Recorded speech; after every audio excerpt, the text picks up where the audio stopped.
किशोरावस्था में सामाजिक विकास। किशोरावस्था में व्यापक परिवर्तन की अवधि कहा जाता है। किशोरावस्था के क्या कहते हैं?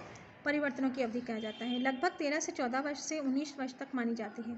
यौवनारंभ में सामाजिक विकास अधिक नहीं होता है, इसलिए कभी कभी इसकी पठार की तुलना की जाती है। लेकिन किशोरावस्था में समायोजन करने के लिए व्यक्ति में नए नए व्यवहारों को सीखना होता है। इसी प्रकार परिवर्तन की इस अवस्था में सामाजिक व्यवहार में बदलाव आता है। हरलॉक 1975 के अनुसार इस अवस्था में प्रमुख सामाजिक व्यवहारों में नेताओं जैसे कि नवीन मूल्य, सफल समूहों के साथ समायोजन, सामाजिक अनुमोदन के नए मूल्यों की उत्पत्ति आदि शामिल होती है। अतः जब तक व्यक्ति अपने समाज में विभिन्न सदस्यों के विचारों, भावनाओं, आदर्शों, व्यवहारों के भलीभांति समझ नहीं लेता है, तब तक उसके उत्तम व्यवहार को सामाजिक समायोजन स्थापित करना बहुत मुश्किल होता है। जैसा कि हरलॉक ने बताया है कि समाज का एक अच्छा सदस्य बनने के लिए सामाजिक सम्मान प्राप्त करने का आवश्यक होता है कि व्यक्ति सामाजिक नियमों और सामाजिक मूल्यों का सम्मान करे, समाज द्वारा प्रमाणित स्वीकृत नियमावली को अपनाए। किशोरों के लिए तभी संभव है जब व्यक्ति सामाजिक व्यवहारों को भली भांति समझ ले, तब व्यक्ति के भीतर सामाजिक परिपक्वता विकसित होती है।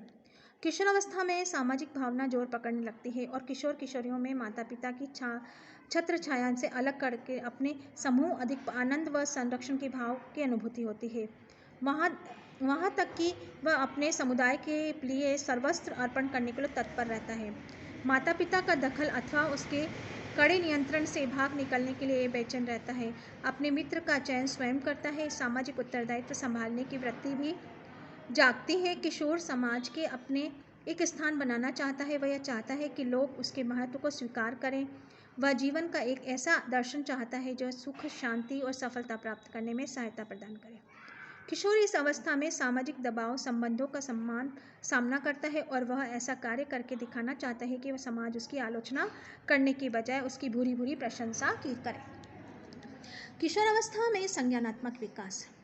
किशोरावस्था में नैतिक विकास के विशेष परिवर्तन नहीं आ पाता है, क्योंकि बालक उचित व अनुचित व्यवहार कारण प्रभाव को समझने लग जाता है। बालक किशोरावस्था में पूर्व में जो कि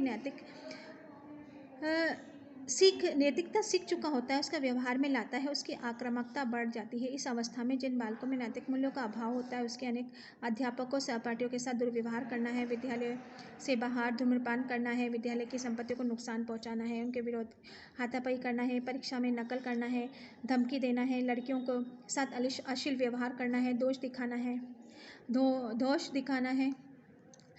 किशोर अपराधी प्रवृत्ति अपनाते हैं। इन किशोरों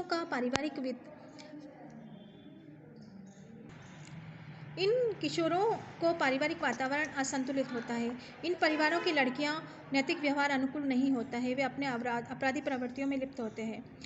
किशोरावस्था में नैतिकता का स्वरूप पूरी तरह से जड़ जमा चुका होता है, इसलिए अब परिवर्तन की संभावना बहुत कम रहती है। किशोरावस्था में किशोर स्वेच्छा से नैतिक मूल्यों का पालन करने लगता है। उनमें सहनशीलता, आत्मसम्मान, आत्मविश्वास विकास हो चुका होता है। इसमें नैतिक व्यवहार पूर्ण रूप से वयस्कों के समान होता है। नैतिक दृष्टि से परिपक्व किशोरों के नैतिक मूल्यों के समाज के लिए आवश्यक भली भांति समझ लेता है, इसीलिए सामाजिक नियमों को ध्यान में रखना व्यावहारिक करता है। इन परिवर्तनों के प्रभाव उसके सामाजिक विकास पर पड़ता है। इस प्रकार है, बालक बालिका दोनों ही अपने अपने समूह की रचना करने का उद्देश्य और प्रायः मनोरंजन होता है। इसकी पूर्ति करने के लिए वे निकट स्थानों की यात्रा, खेल, संगीत सुनना, नृत्य करना, इस समय पर व्यतीत करना होता है। समूह की रचना के कारण बालकों में सहयोग, सहानुभूति, सद्भाव, नेतृत्व गुण आदि का गुण विकास होता है। इस अवस्था में बालकों में विपरीत लिंग की ओर आकर्षित होने की रुचि बढ़ जाती है और दूसरे को आकर्षित करने के लिए वेशभूषा, साज श्रृंगार, अन्य गुणों को अपना करने की प्रवृत्ति प्रोत्साहित करती है। किशोरावस्था में किशोर की आयु बढ़ने के साथ साथ सामाजिक क्रियाओं भाग लेना अधिक अवसर प्राप्त होना लगते हैं एवं सामाजिक समायोजन बढ़ता चला जाता है। इस अवस्था में मित्रों की संख्या प्रारंभ में सर्वाधिक होती है। मित्रता का दृढ़ता आभास होता है, किंतु